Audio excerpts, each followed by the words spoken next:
My vote influences. Welcome. I'd have a great time today. I need you guys to introduce yourselves. Give me your name, where you're from, your age. All right, my name is Elijah Grace. I am originally from Chicago. I've been here in Atlanta the last 10 years. My name is DJ Tillman. I'm originally from the west side of Atlanta, in Adamsville, and I'm 24 years old. My name is Scotty Smart. I'm 35 years old, native of Atlanta. I'm Ascension Garcia. I go by Tokyo. I'm from Jefferson, Texas. I'm 33 years old. Bame Joyner. I am from Southwest Atlanta, West End to be exact, and I'm 43 years old. Now, we have a very important election coming up. And of course, all elections are important.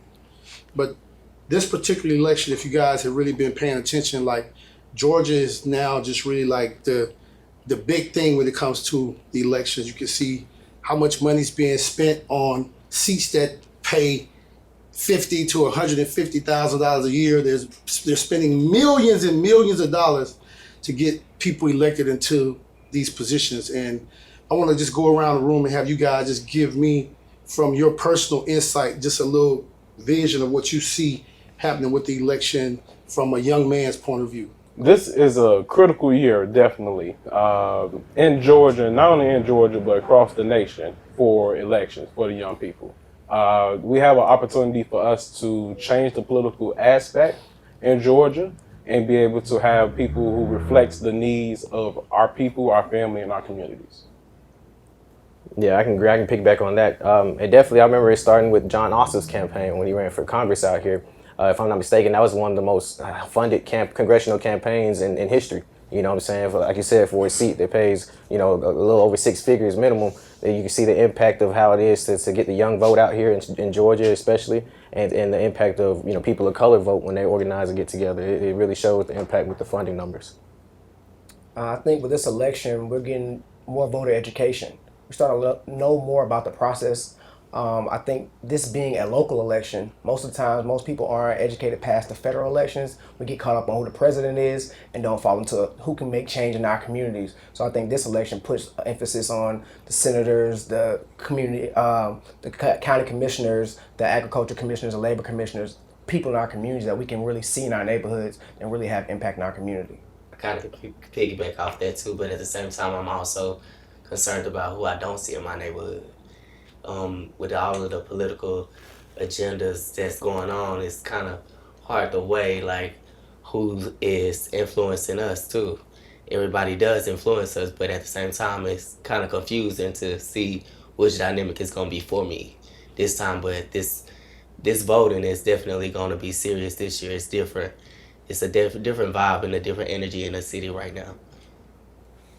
I think, this time around, I guess from the yes we can to Trump and then getting Trump out of office, that the process of that and people who at least started participating in that process at some point over that time period, I think they're starting to communicate, hey, this is just a thing that we got to do from now on. Like, because if it's like, oh, this is the most important election ever, and then the next few years it's going to have the same type of tone. So now you start to get it. Well, you know what?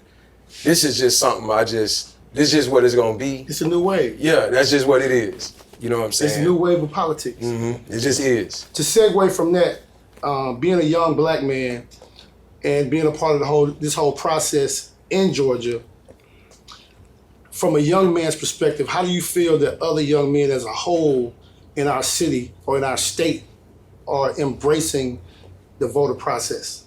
We're not embracing it enough, honestly. We're not. I send out canvas teams throughout different neighborhoods and rural areas within Metro Atlanta, and the truth is, we don't have enough young black people engaging in the political process. A lot of them have this, I don't want to say a stereotype, but this notion of all politicians are corrupt, they don't do this, do that, and the third, and that leads to people not voting. But the thing is, if we do our research, look at who's running, then we find the right person who tailors to our family, to our issues and our community issues, and then we go out and vote for that person so that it can actually reflect what the community wants. Right. Now, you mentioned something, you said influence.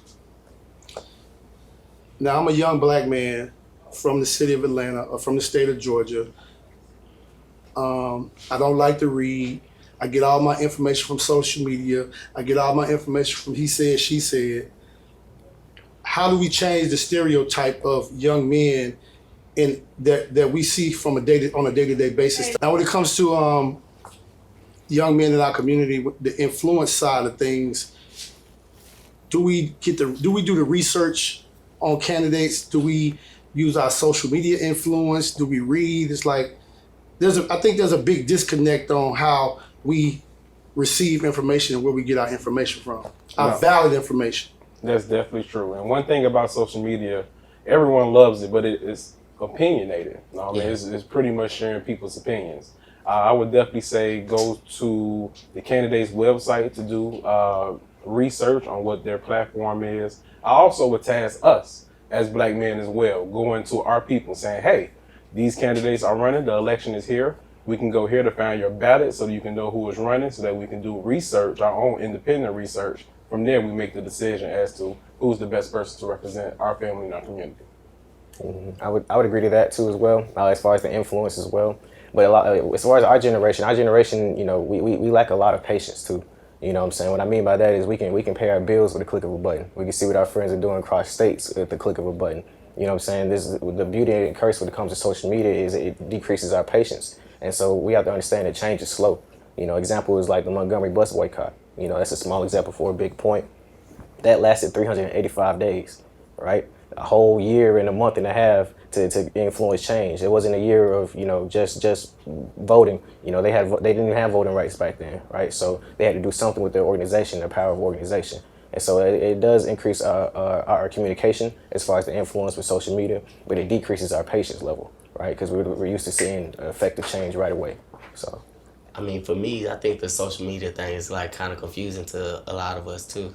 Like a lot of people talking about the reparations and the B1 and being misled by this whole, everybody's conflicted about this abortion bill and all of that. So you got one person that we like as a celebrity who talking about one thing, and then another group of celebrities talking about another thing, and it's kind of confusing because it's like we look up to these people, some of us, and they look up to them and they looking at them as for advice to influence their vote, and maybe 9 times out of 10 they still might not even go out and vote.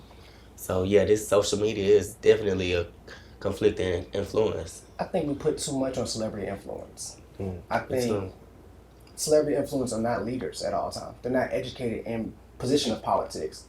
I think a lot of times we don't even understand the issues that are on the ballots. Or I think sometimes we put too much issues on the parties or the candidates, but not understand if you ask 10 black men, what are 5 issues that you think can help control or change our community, what would they be? What would that look like? We don't have a plan.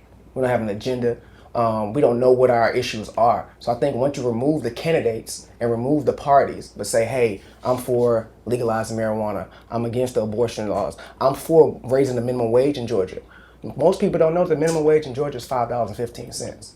It's $2 below the federal minimum wage. So they don't know whose position that is to change it. That's the labor commissioners. Those candidates usually get lower amount of vote education or even a spotlight. You know what I mean? You get the governor and the senator, they getting 4 million votes. But you get to labor commissioner, agriculture commissioner. If we want weed legalized, then for to sell it, it has to go through agriculture commissioner. Who is that person? Who is your county commissioner? Who is your state representative that represents your district? I think what you're speaking on is the fact that we don't know the different positions, Exactly. right. and they're not gonna educate us on that because they vote.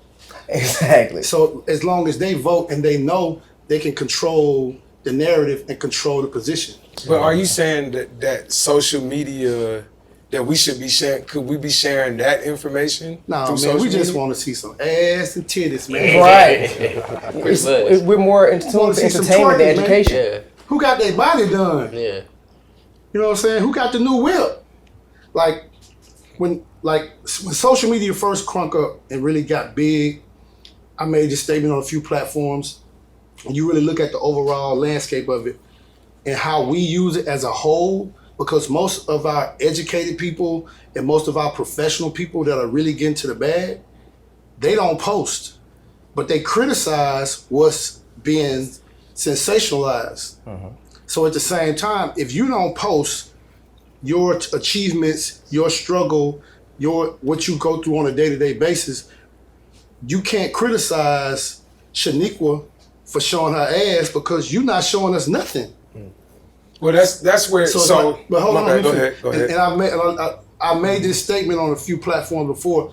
If we don't change the narrative and start to understand how social media can be beneficial to us as a people, as a race, as a whole, and not just a quick come up, social media is the new form of slavery. We build a platform. I build a platform. I get hundreds of millions of people on my platform. They give me the free content. I monetize it. I monetize the back end. I monetize the data. I make billions of dollars, and we still doing the same shit. Yeah. But when does it become more than just about yourself?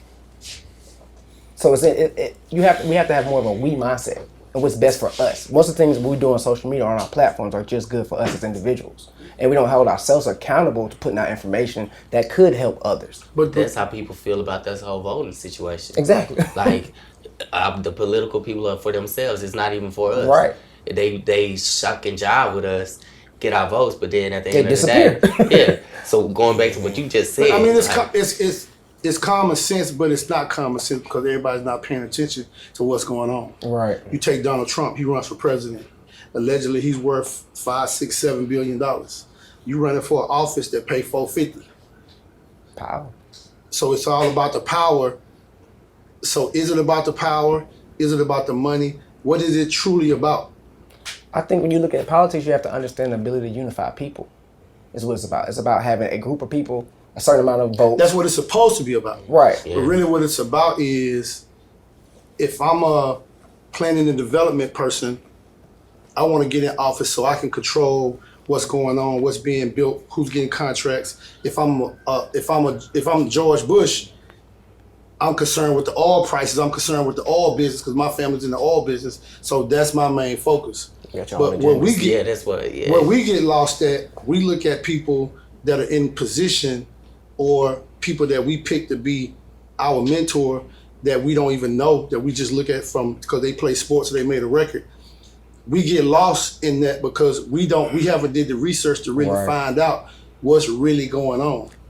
So now it's just perpetuated all the way to politics with the power of the vote and us having so many people that could participate in the process that are not participating in the process that could change what we see as far as changes and what's being done to benefit us as a people. Like, we get lost in that. Right.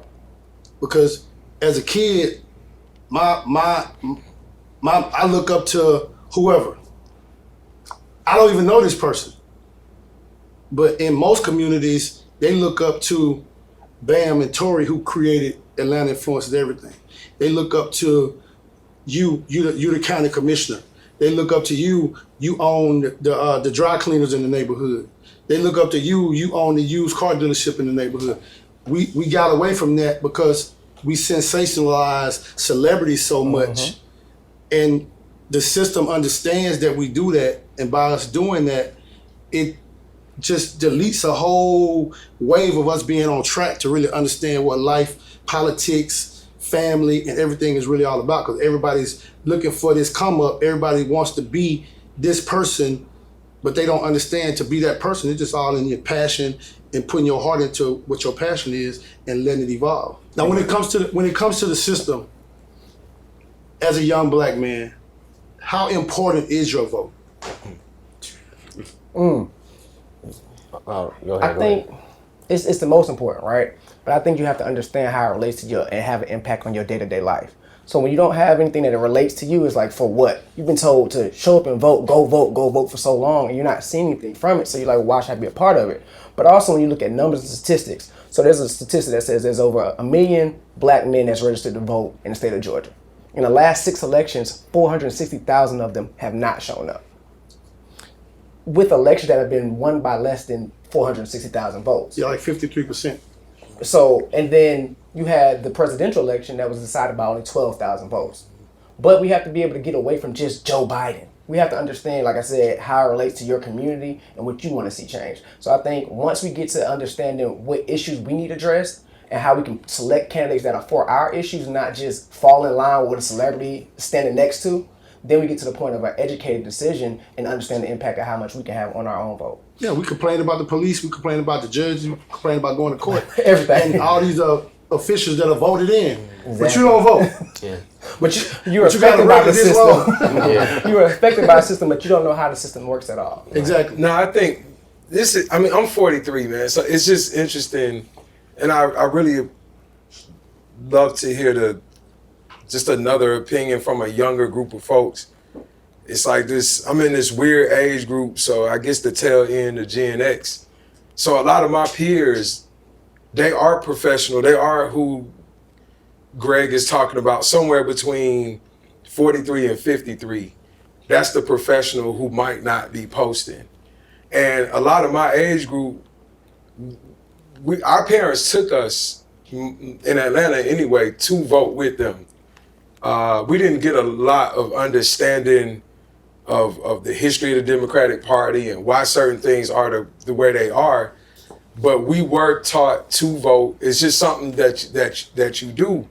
And a lot of how we move at our age, these folks have already committed to life and their mate without social media. So they've committed to a way of making money, to a way of doing life without really the phone in the hand. By the time my age group got what is considered just the phone, most of us already had kids and we just accepted that minimum wage. That's just what it is. That marijuana, maybe one day, like, we didn't know we could fully change this stuff or even had the audacity to even open your mouth and ask. Who in our age group had the audacity to be like, nah, you know what? I'm an intern and I need to get paid. Now, we paying interns now, but we come from not paying interns. Where is this confidence of young people demanding to know things coming from? I feel it's coming from the social media. So there's some good in that, but we get lost in the sauce in it. But the confidence of wanting to know more is coming from the same place where the ass is coming from.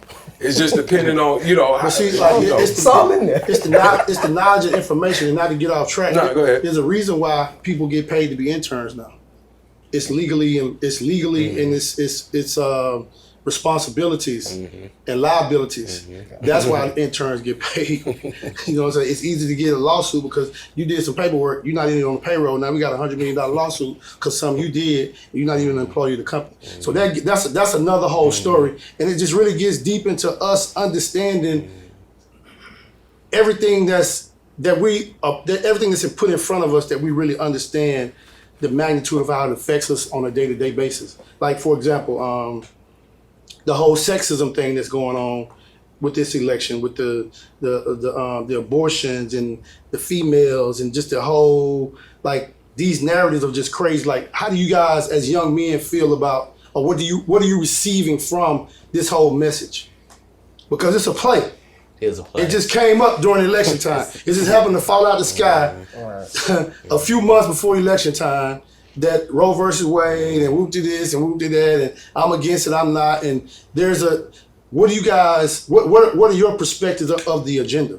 And it's again, from a male perspective, speaking on abortion, what I'm saying, I just want to put that out there again, that my statements are anywhere disrespectful towards women. I respect women and everything, But my thing is, we have to look at the actual education of the law that actually is happening, right? We can just say, hey, they're being more, they're being more restrictive on abortions, but the actual law is just saying, no, we're turning the power over back to the states. Exactly. We're not making it a national ban. We're turning the power back to the states, which makes it even more imperative, like my brothers have been saying, to pay more attention to your county commissioners, pay more attention to your congressmen, pay more attention to your senators, because that's actually, we can turn that into a good thing for us. Whatever your personal feelings and personal statements, you have to come together and unionize. And that's another reason, not to get off track, but the police, a lot of you might vote for somebody and they pass a law that funds more of the police. And you're like, why?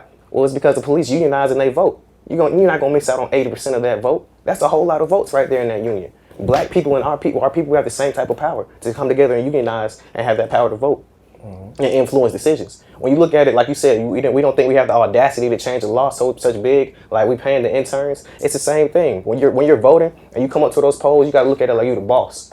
Everything right here is mine. And today's the day where I hire and fire. You see what I'm saying? That's basically it.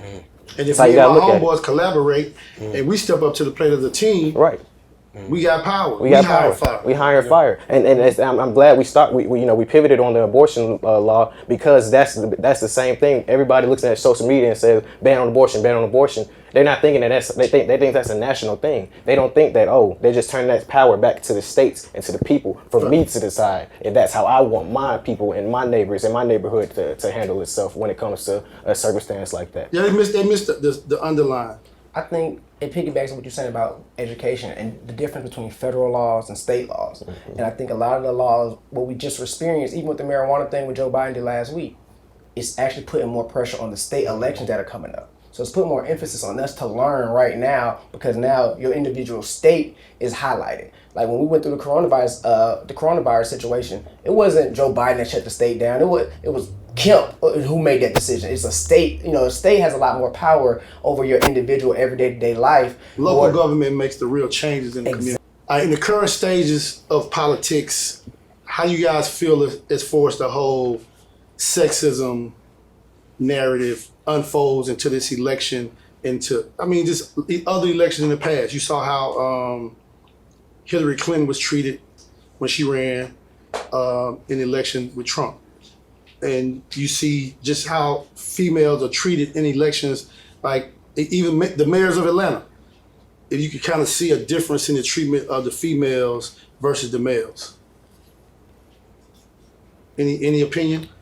I think leadership is leadership, right? And I think we're at a point in society where we have to push for equality in whatever aspect of life we're at. I think that when you have to feel like a man has to be the position of power, that's a lack of your maturity and your own insecurities. I think that you have a pride or ego situation where you can't take direction from a woman, or you feel belittled in some way. I think that's an own insecurity within yourself.